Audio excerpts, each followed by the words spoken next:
Dans le souci de garantir un scrutin transparent et fiable en République démocratique du Congo, la Commission électorale nationale indépendante, la CENI, a ouvert ses portes aux membres du Conseil africain pour la démocratie.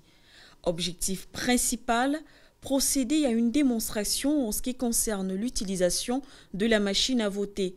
Et c'est face aux observateurs et journalistes internationaux du Conseil que la démonstration a été faite par une représentante de la Commission.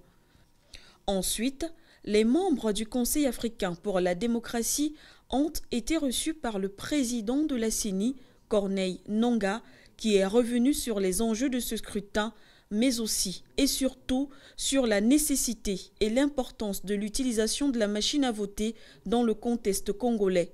Un bulletin de vote pour un scrutin et à imprimer à chaque électeur ressemblait au Congo. Je ne sais pas si vous avez déjà vu ça. C'est ça un bulletin de vote congolais. Donc, bulletin de vote format journal A2 à plus ou moins 58 pages. Ça veut dire quoi? Pour un seul scrutin, chaque électeur, on lui donne ça. Il doit aller commencer à chercher à l'isoloir.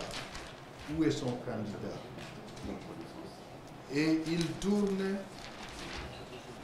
autant de pages, jusqu'à 58 pages, pour trouver son candidat. Et lorsqu'il a trouvé, il marque quelque part, il plie, il faut remettre ça, il faut déposer ça dans l'urne. Mais comme nous organisons 3 scrutins le même jour, donc on doit imprimer 3 bulletins pareils pour chaque électeur. Comment résoudre ces problèmes? 3 bulletins pareils. Comment résoudre ces problèmes?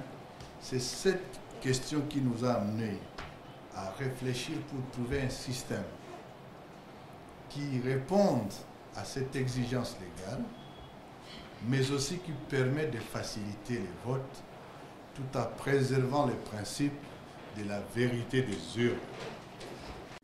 Des échanges qui ont ainsi permis aux membres du Conseil, dont observateurs et journalistes, d'être mieux outillés pour observer et couvrir les élections du 30 décembre prochain de manière responsable et conséquente. Le président de la CENI a pris son temps pour nous expliquer depuis le début du processus jusqu'à maintenant. Il nous a rassuré que le dimanche 30, il y aura les élections sur l'ensemble du pays en dehors des 3 localités, Béni, des autres, où se pose le problème de la maladie à virus Ebola et également de l'insécurité.